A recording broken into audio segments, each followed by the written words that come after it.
السلام علیکم ورحمۃ اللہ وبرکاتہ۔ میں ہوں مولانا عطاء الرحمن۔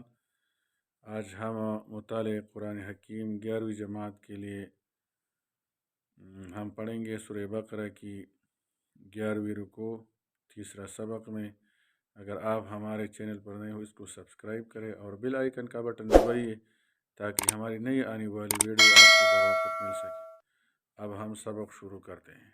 اعوذ باللہ من الشیطان الرجیم، بسم اللہ الرحمن الرحیم۔ وَلَقَدْ آتَيْنَا مُوسَى الْكِتَابَ وَقَفَّيْنَا مِن بَعْدِهِ بِالرُّسُلِ۔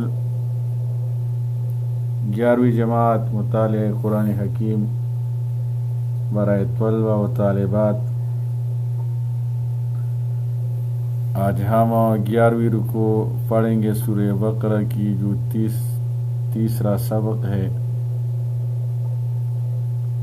وَلَقَدْ آتَيْنَا، اور یقیناً ہم نے موسیٰ علیہ السلام کو کتاب عطا کی، موسیٰ کتاب آتینا عطا کی۔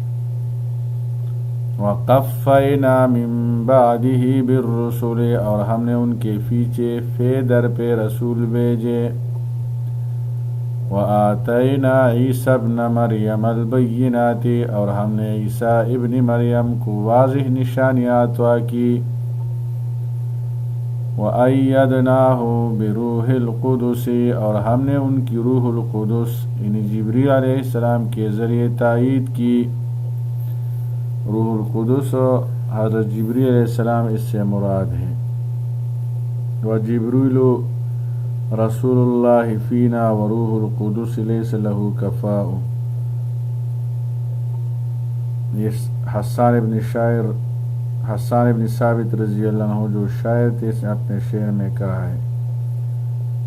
اور جبریل علیہ السلام کے واسطے سے عیسیٰ علیہ السلام کی کئی طریقوں سے تائید ہوئی۔ اول تو ولادت کے وقت مس شیطان سے حفاظت کی گئی، پھر ان کے دم کرنے سے حمل عیسوی قرار پایا، پھر یہود جو ان کی کثرت سے حضرت عیسیٰ علیہ السلام کے مخالف تھے اس لیے جبریل علیہ السلام حفاظت کے لیے ساتھ رہتے تھے، حتیٰ کہ آخر میں ان کے ذریعے سے آسمان پر اٹھوا لیے گئے۔ یہود نے بہت سے پیغمبروں کی تکذیب کی، حتیٰ کہ حضرت عیسیٰ علیہ السلام کی بھی تکذیب کی، اور حضرت زکریا علیہ السلام اور یحییٰ علیہ السلام کو قتل بھی کیا۔ أَفَكُلَّمَا جَاءَكُمْ رَسُولٌ، تو کیا جب کبھی تمہارے پاس کوئی رسول آئے، جاءکم آئے رسول بما لا تہوی انفسکم استکبرتم، ایسا حکم لائے جیسے تمہارے نفس پسند نہیں کرتے تھے۔ لا تہوی پسند نہیں کرتے، انفسکم آپ کی تمہارے نفس، استکبرتم تو تم تکبر کرتے ہو، اکڑ گئے، تکبر کرنا اکڑ کرنا۔ فَفَرِيقًا كَذَّبْتُمْ، پھر بعض کو تم نے جھٹلایا، وَفَرِيقًا تَقْتُلُونَ، اور بعض کو قتل شہید کرتے رہے۔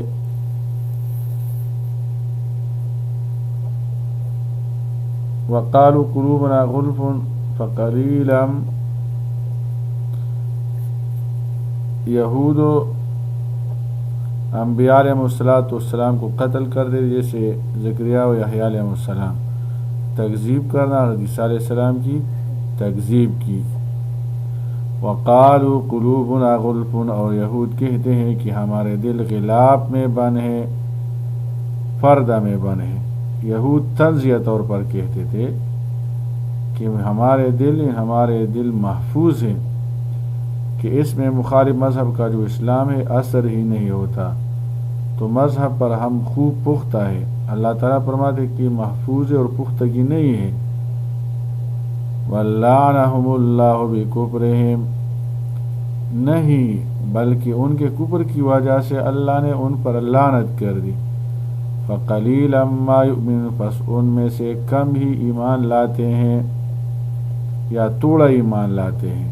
یہ تھوڑا سا ایمان ان امور کی بابت ہے جب ان کے مذہب اسلام مشترک ہے، مثلا خدا کا قائل ہونا، قیامت کا قائل ہونا، کہ ان امور کے وہ بھی قائل تھے لیکن خود نبوت محمدیہ صلی اللہ علیہ وسلم اور قرآن کے کلام الہی ہونے کے منکر تھے، اس لیے پورا ایمان نہ تھا۔ وَلَمَّا جَاءَهُمْ كِتَابٌ مِّنْ عِندِ اللَّهِ، اور جب ان کے پاس اللہ کی طرف سے آئی وہ کتاب، اللہ کی طرف سے کتاب آیا، مصدق لما معهم، جو اس تورات کی تصدیق کرتی تھی جو ان کے پاس تھی، تو انہوں نے اس کا انکار کیا۔ وہ کتاب جو تورات کی تصدیق کرتے تھے انہوں نے انکار کیا۔ وَكَانُوا مِن قَبْلُ يَسْتَفْتِحُونَ عَلَى الَّذِينَ كَفَرُوا، حالانکہ وہ اس سے پہلے حضور صلی اللہ علیہ وسلم کے وسیلے سے کافروں پر فتح کی دعا مانگتے تھے۔ یستفتحون فتح مانگتے تھے، علی الذین کفروا کافروں پر، وکانوا من قبل وہ پہلے تھے، یستفتحون فتح طلب کرتے تھے، علی الذین کفروا کافروں کے خلاف، فلما جاءہم تو جب ان کے پاس وہ نبی تشریف لائے، ما عرفوا کفروا بھی جنہیں وہ خوب پہچان چکے تھے، کفروا بھی تو جانتے بوجھتے ان کا انکار کر دیا۔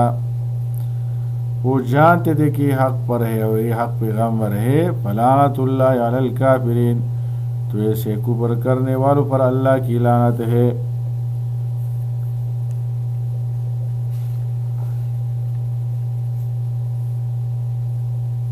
قرآن کو جو مصدق تورات فرمایا تو اس کی وجہ یہ ہے کہ تورات میں بعثت محمدیہ اور نزول قرآن کی جو پیشنگوئیاں تھی ان سے ان کا صدق ظاہر ہو گیا۔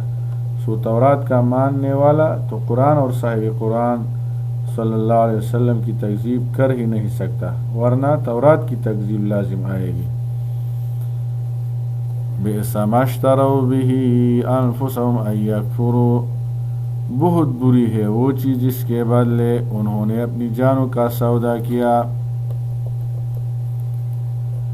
ان یکفروا کہ وہ اس کا انکار کرتے ہیں، بما انزل اللہ جسے اللہ نے نازل فرمایا، باغیاً ضد کی وجہ سے، حسد کی وجہ سے، ان ینزل اللہ من فضلہ کہ اللہ اپنے فضل میں سے وہی نازل فرماتا ہے، علی من یشاء من عبادہ اپنے بندوں میں سے جس پر چاہتا ہے من عبادی اپنے بندوں میں، فباءوا بغضب علی غضب تو اللہ کے غضب پر غضب کے مستحق ہوئے۔ ایک غضب کفر کا تھا اور دوسرا غضب حسد کا تھا۔ غضب بلائے غضب فرمانا، عذاب کے ساتھ مہین کی قید سے بتانے مقصود ہے کہ یہ عذاب کفار کے ساتھ خاص ہے۔ وَلِلْكَافِرِينَ عذاب مہین اور کافروں کے لیے رسوا کرنے والا عذاب ہے۔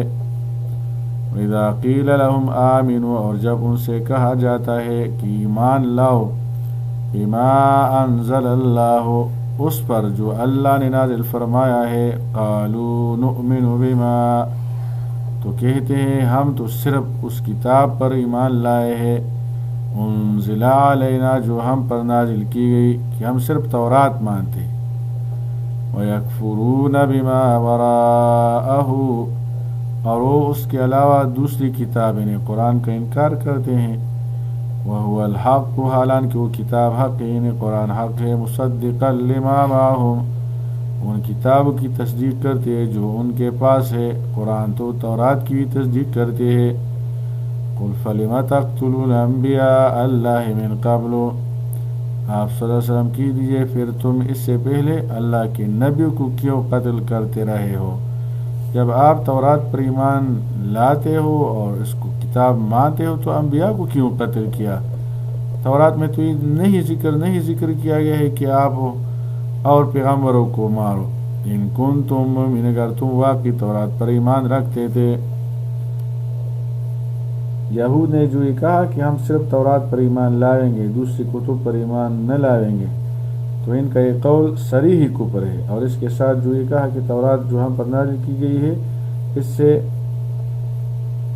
حسد معلوم ہوتا ہے، اس کا مفہوم صاف یہ ہے کہ اور کتاب چون کہ ہم پر نازل نہیں کی گئی اس لیے ان پر ایمان نہیں لائیں گے۔ اللہ تعالیٰ نے ان کے اس قول کو 3 طرح رد فرمایا۔ اولی کہ جب اور کتاب کی حقیقت اور واقعیت بھی دلیل قطعی سے ثابت ہے تو پھر اس انکار کی کیا وجہ ہے؟ اگر اس دلیل میں کوئی کلام تھا تو اس کو پیش کر کے تشفی کر لیتے، انکار محض کی آخر کی کیا وجہ ہے؟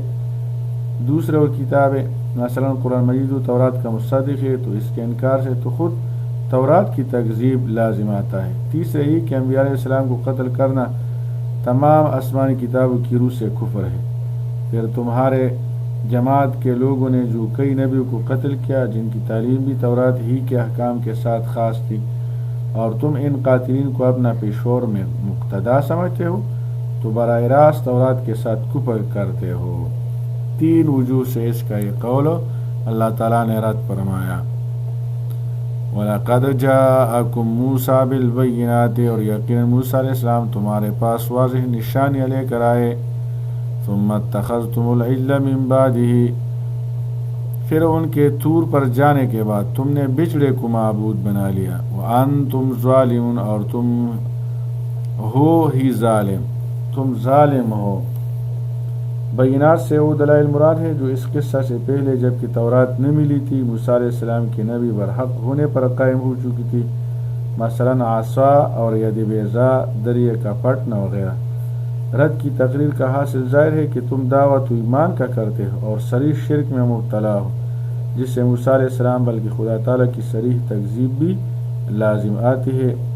گوسالہ کو معبود بنانے کا معاملہ اگرچہ یہودیوں کے ساتھ پیش نہیں آیا تھا جو حضور صلی اللہ علیہ وسلم کے زمانے میں نزول قرآن کے وقت موجود تھے، مگر چونکہ یہ لوگ اپنے آباء و اجداد کے حامی اور طرفدار رہتے تھے اس لیے فی الجملہ یہ بھی رد میں شامل ہے۔ اللہ تعالیٰ عمل کرنے کی توفیق عطا فرمائے۔